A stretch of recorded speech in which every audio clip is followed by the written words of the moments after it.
May mga sandaling sobra na ang ating pagtitiis at magkaminsan ay hindi na natin kaya, kung kaya tayo ay napapagod at sumusuko na hanggang sa hilingin natin sa isang karelasyon na palayain mo ako. Palayain mo ako, naglaho ng pag-ibig mo. Mga kaibigan, magandang umagang muli sa inyo. Narito na ang huling yugto ng kasaysayang tampok sa ating palatuntunan. Ang sulat ay padala ng isa nating tagapakinig mula sa Orani, Bataan at siya'y nagpatago sa pangalang Clarice. Ibalik mo kalayaan ko. Dear Mr. Romantico, kapag ako po ay nagmahal, buhos na buhos. Ganun ang ipinaramdam ko kay George. Subalit, sadyang mapagbiro ang tadhana dahil sa kabila ng pagpapahalaga ko sa kanya, ay nagawa niyang pabayaan ang aming relasyon. Kung kaya, hiniling ko sa kanyang palayain na ako. Saan ang dating pagsuyo? Palayain mo ako. I like it, ha? Parang bachelor's pad, pero okay na to sa akin. Akala ko nga hindi mo matitipuhan dahil ang dream mo ay condo. That can wait. Thank you. Pagsisikapan ko. Pero teka, talaga bang wala na kayo ng Clarice na yun? Tinuldo ka na namin. Actually, siya pang nag-request na palayain ko na siya. Well, hindi naman natin siya masisisi. Siguro nakakahalata na. Siguro nga. So, ngayong magsasama na tayo, titigil ka na sa beer house. Okay, promise. Actually, hindi ko naman talaga gustong pumasok sa beer house. Wala lang ako magawa dahil syempre kailangan ko rin ng pera. Kala ko nga magagamit ko yung pinag-aralan ko yung natapos kong kurso. Pero alam mo, sad to say, napakahirap ng work ngayon. Ang dami nga nagtapos ng HRM, yung mga 2-year secretarial courses. Tapos yung mga nurses nga tenga pa rin dahil sa kakulangan ng mapapasukan. Don't worry. I promise na maibibigay sa iyong lahat ng gusto mo sa abot ng aking makakaya. Basta't mahalin mo lang ako at wag na wag mong iiwan.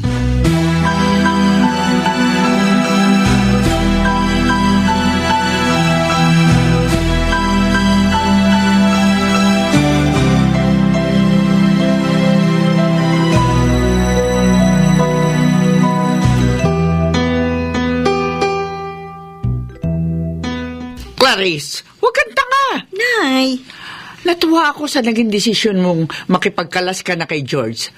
Pero buksan mo naman ang mga mata mo. Nariyan na sobrang pagmamahal sa iyo. ayoko pong isipin ni George na kaya hiningi ko ang aking kalayaan dahil may ipinalit ako sa kanya. Oh, kung ikaw nga, matagal niya nang pinalitan. Bakit ba labis ka pa rin nagpapakamartir? Alam ko labis ang pagmamahal mo kay George. Pero kung ikaw naman ay sobrang sinaktan, pinahirapan, pinarusahan, ibigyan mo naman ang pagkakataon ng iyong sarili para makahanap ka ng tunay na kaligayahan.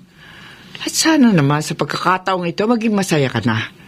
Batid kong hindi ka magkakamali. Kung si Rodel ang pag-aaralan mong mahalin.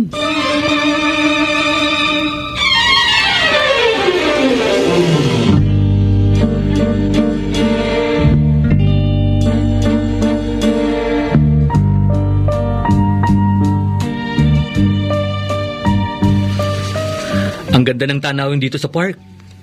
Nakaka-enjoy, di ba, Clarice?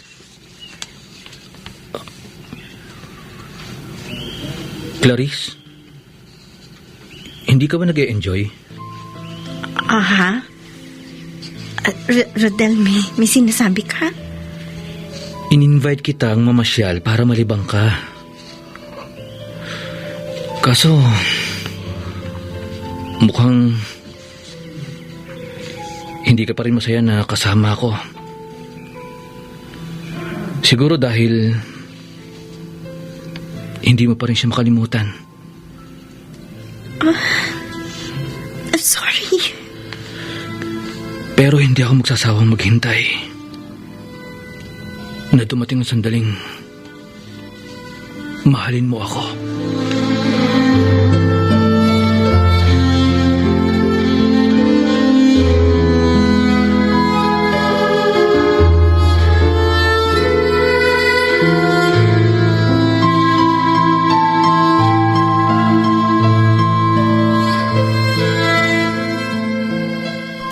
O Sandra, nauna pa akong umuwi. Saan ka ba nagpunta? May nilakad lang kami nung dati kong kasama sa beer house. Palagi? Oh, teka nga, George. Nag-iisip ka ba? Na may iba akong ginagawa?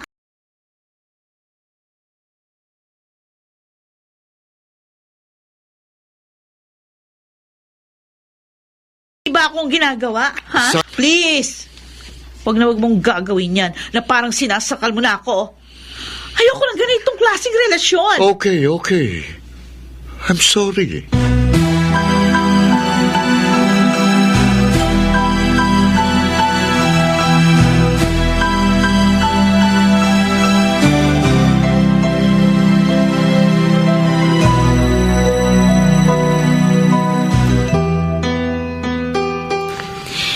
For several months, nakita ko ang tiyaga mo sa akin. Like ang pagiging thoughtful mo in some very important occasions, some little things you do to me, they all means a lot. Yung mga pa-surprise na flowers, lahat ng yan, hindi nagawa ni George sa akin. Clarice, Pero ikaw, sobra-sobra mo kong pinasasaya, Rodel. At dahil dyan, hindi ka mahirap mahalin. you mean tayo na? Tinatanggap ko na pag-ibig mo. Yes!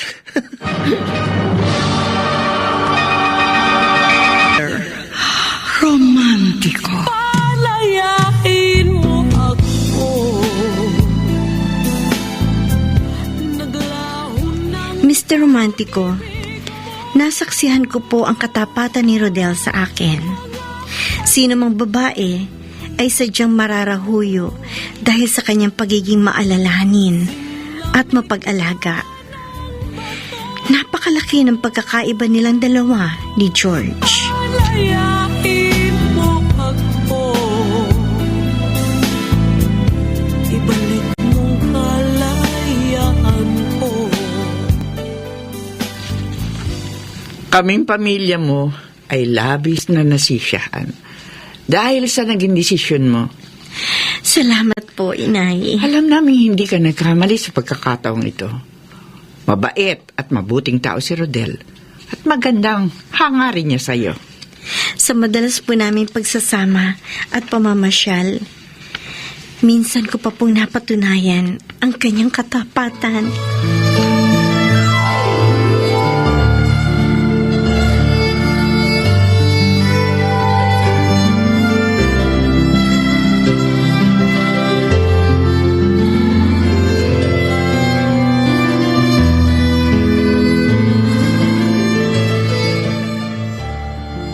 Oh, ano na naman ang laman ng small box na ito? Open it.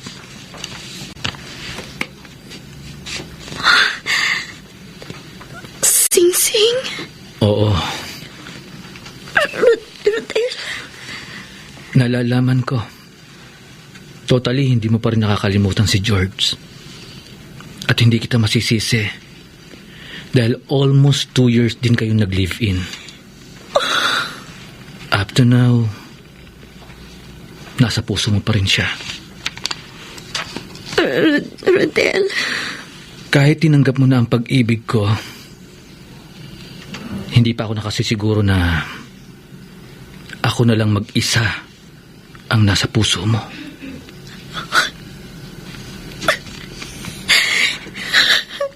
Clarice, will you marry me?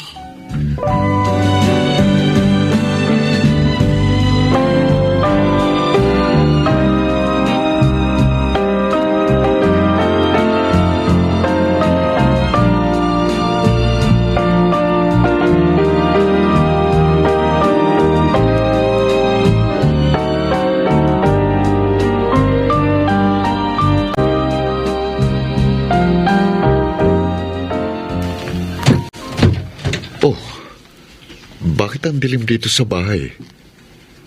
Wala na naman si Sandra. Mabuksan na nga ang ilaw. Ay nako, buhay. Ano ba itong ginagawa ni Sandra? Nung una lang nakikinig sa akin, pero lately, umaandar ng katigasan ng ulo niya. Paano ba ito? Gutom na ako and I'm sure wala pang nakahandang makakain. Teka, ano yung nasa ibabaw ng kama? Sulat?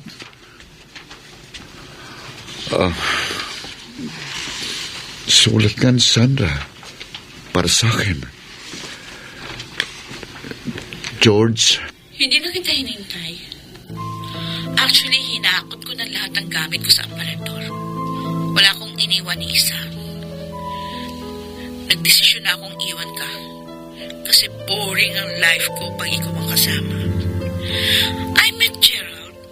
He's such a nice guy. Mas maibibigay niya sa akin yung lahat ng gusto ko. Galing siya sa mayamang pamilya. I'm sorry. Ayoko na sa'yo. Huwag mo na akong hanapin. At this moment, nasa Hong Kong kami para magbakasyon ng 3 buwan. Pagkatapos noon, pag-uwi namin, pakakasal na kaming dalawa. Hindi ako nagsisisi sa desisyon kong ito.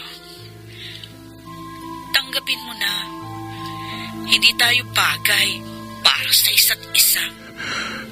Sandra. Sandra. Bakit mo ito nagawa sa akin? Paano mo ako nagawang lokohin? Sakit. Ang sakit-sakit. Iniwan kong isang babaeng labis-labis ang pagmamahal at pagsisilbing ginawa sa akin. Ipinalit kita na isang walang kwenta. Walang kwenta! Walang kwenta ka! Walang kwentang babae! Ang laki ng nagawa kong pagkakamali sa aking buhay. I hate you, Sandra!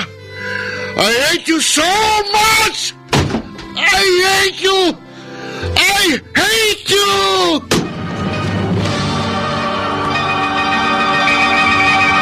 Ayain mo ako.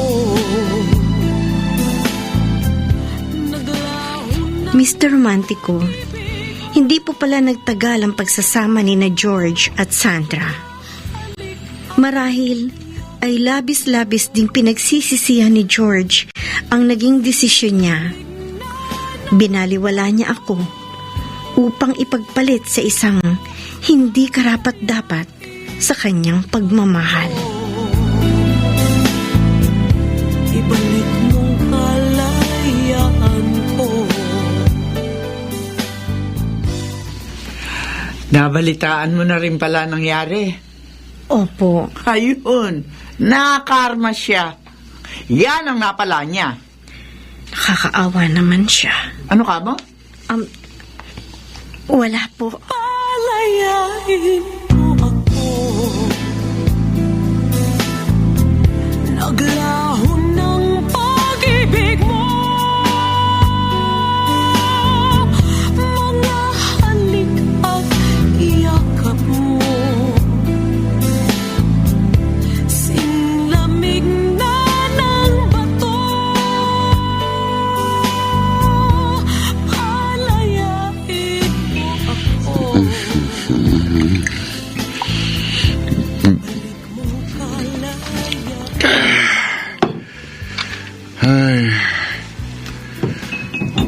Mag-isa na lang ako lagi dito sa pad. Ilang linggo na. Si Clarice. Namimiss ko na siya. Bakit ko siya iniwan? Bakit ko siya pinabayaan? Siya itong sobrang nag-aalaga at nagmamahal sa akin. Siyang nagparamdam ng matinding pag-aasikaso na sadyang binaliwala ko. Malayong malayo sila ni Sandra. Oh, labis-labis kong pinagsisihan ang ginawa ko kay Clarice. Ngayon ko lang napagtanto kung gaano siya kahalaga sa buhay ko. Ngayon ko lang naramdamang mahal ko pala siya. Mahal na mahal. Mga halik at yakap mo, sinamig na ng bato, palayain mo ako, ibalik mo kalayaan ko.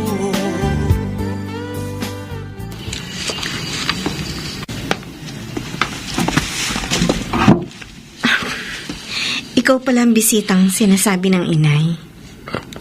Ako nga. Naligaw ka. Ikaw talagang sadya ko. Bakit? Kumusta ka na? Okay naman ako.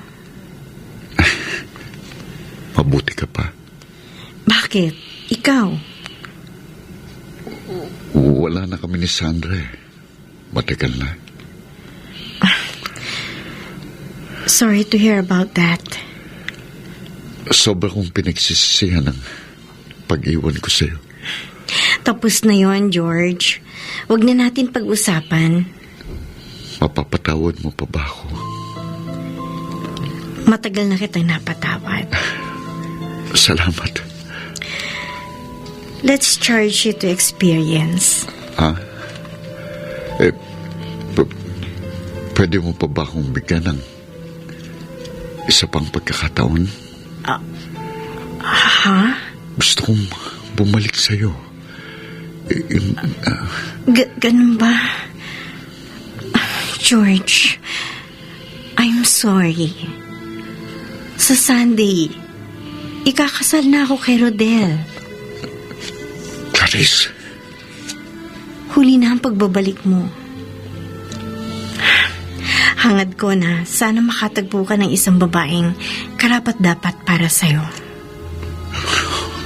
Sayang. Sayang na sayang. Mahal na mahal ako ng lalaking pakakasalan ko. Nawala ka man sa akin, ipinagkaloob naman ng Diyos ang taong karapat-dapat para sa akin. Ganun palang kapalaran. Kapag may nawala, may kapalit na higit pa sa iyong inaasahan.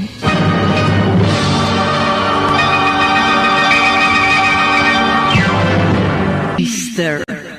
Romantico. Palayain mo ako.